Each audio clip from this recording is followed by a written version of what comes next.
375,000 veterans in Texas live in rural areas. So what happens when they need medical or psychiatric care?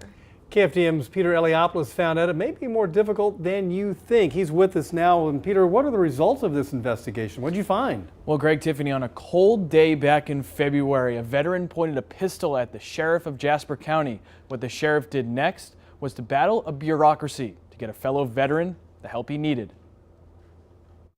You can't see it right now, Don't point that gun at me, son. but a gun is pointed at Jasper County Sheriff Mitchell Newman. The man begging for deputies to shoot him. Shoot, motherfucker! I don't want to shoot. 43-year-old Michael Duhan. Duhan is an Army veteran in crisis in the woods in rural Jasper County. I want to help you. I don't want to hurt you. Sheriff Newman has a choice. I don't want to kill that kid. What might have been an end for Duhan, instead, another chance. The sheriff, a fellow Army veteran, talks the vet into giving up his weapon. Get down now! Duhan was on the phone with the VA psychiatrist during the standoff. The sheriff takes the phone and talks to the doctor. I said, I'm going to need your help when I get back. And when I call her, she tells me she went out there and talked to me. Newman didn't take the threat to his life personally. Instead, he wanted to get help for Duhan. Through the Freedom of Information Act, we requested the phone conversations between Newman and the VA. Typically what we do in these situations is if you can get him to the nearest hospital and you can provide immediate care. And I said, no, ma'am. I said, I've been doing this for a good while. In 72 hours, you'll be home. And we hadn't accomplished anything. The sheriff says he was personally willing to drive Duhan 2.5 hours to Houston, but workers at the VA clinic in Lufkin advised him against that. I just want somewhere I can take this kid and get the treatment that he needs. That's all I'm asking. Just tell me where to take him. Without getting answers, Newman filed charges for the incident in the woods in order to lawfully hold Duhan.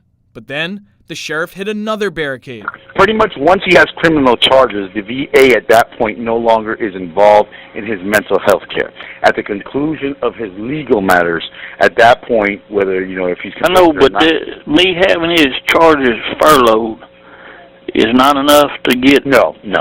It finally pissed me off, so I called James White, our state representative. And I said, James, you're a veteran, and I'm a veteran. I said, this is all bull. We have this crises where we have these mental health and medical deserts. State Representative James White, also a veteran, got involved. He says one issue, it's a lot easier to be a veteran in a big city than in a rural area. When you look at the demographics, we have the largest concentration of veterans where you don't have a military post. According to the Census Bureau, there are tens of thousands of veterans in Newton, Jasper, and Tyler counties, almost all about an hour away from the red dots, the VA facilities. He says there needs to be a protocol to help veterans like Duhan.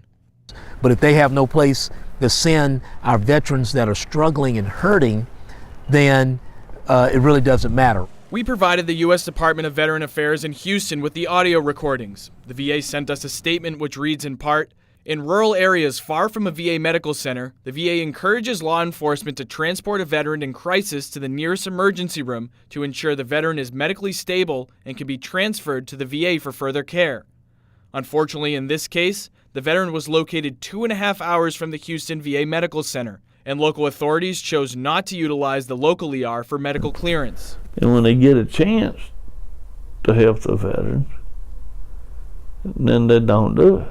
With the help of a county sheriff and the intervention of a state representative, Duhan was able to get care in Temple, Texas. But that may not be the case on another day, in another place. Don't point that gun at me, son. Guns drawn in the woods of a rural Texas county. 5 million veterans in the U.S. live in rural areas. The VA says it's committed to ongoing collaboration with rural law enforcement to ensure the understanding of the process to help veterans get VA care. Representative James White says that process is flawed. He's working with local, state, and federal leaders to come up with a new protocol to get veterans the help they need when a small hospital like the one in Jasper can't provide it. I'm Peter Eliopoulos, 6 News Tonight.